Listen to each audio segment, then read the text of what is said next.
పసుపు తాడు ఒకటే మహాభాగ్యమై బ్రతుకుతుంది పడతి పదే లోకమై. మగని మంచి కోసం పడే ఆర్తిలో సతిని మించగలరా మరే ఆప్తులు.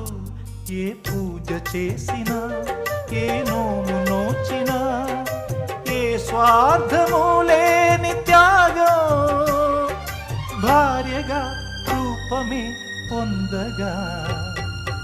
అపురూపమైనదమ్మ ఆడజన్మ, ఆ జన్మకు పరిపూర్ణత ఇల్లాలమ్మా.